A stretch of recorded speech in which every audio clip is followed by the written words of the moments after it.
Сәлем баршаңызға. Менің каналыма тіркелмесеңіз, тіркеліп, қоңыраушаны басып қойыңыз.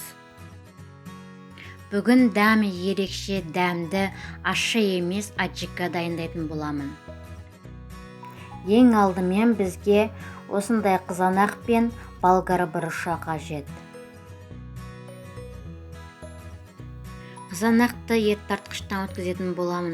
Ол үшін осылай қызанақтарды төртке бөліп, қажет емес жерлерін алып тастап, дайындап аламын.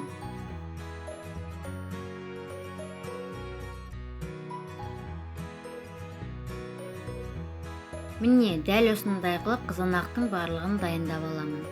Енді болгар бұрышын да осылай ұзынша етіп бөліктерге бөліп аламын. Болгар бұрышын дәл осындай қылып дайындап аламын. Ащы бұрыштың тек біреуін қолданамын. Егер қатты ащыны қаласаңыз, екеуін немесе үшеуін қолдансаңыз болады.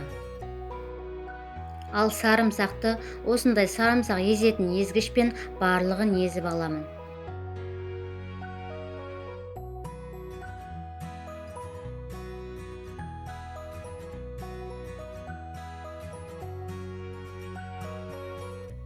Уақытты тиімді пайдалану үшін банкілер мен қақпақтарды дәл осылай мантоваркада стерильдеймін.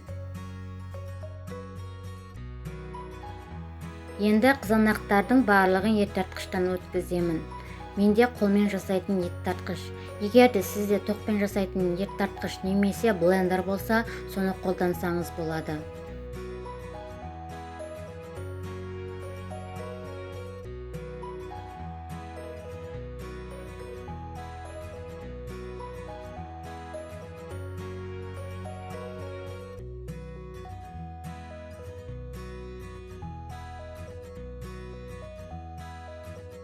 Қызанақтың барлығын ет тартқыштан өткізіп, осылай отқа қайнататын ыдысқа құямын.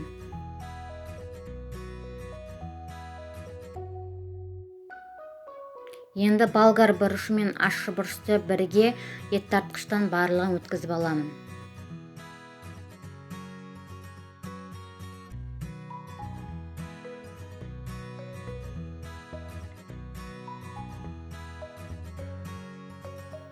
Қызанақты отқа қойып, дәл осылай бір қайнатып аламын да, оны жақсылап араластырып, астындағы отын басып 15 минут қайнатамын.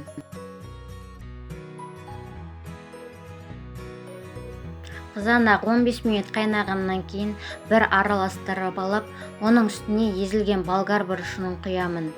Оны да жақсылап араластырып, тағы 15 минут қайнатамын.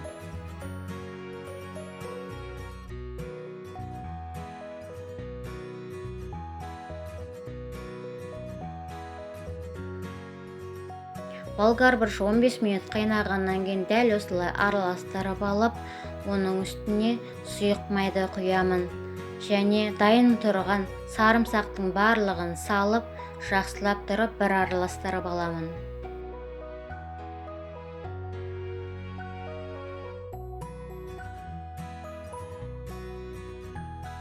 Енді дәл осындай қылып 1,5 ас қасықпен қант саламын.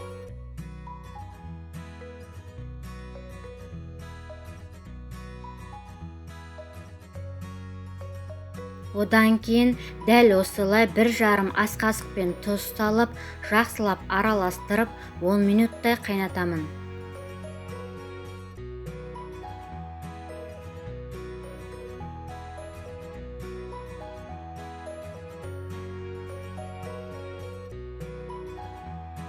Аджикам дайын болды.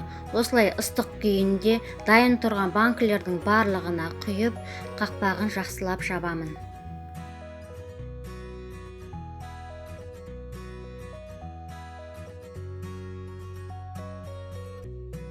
Мен дайындаған мөлшердегі аджика 1 литрге жетпейтін 4,5 банкідей шықты. Видеом ұнаса лайк басып, комментарий жазуды ұмытпаңыз.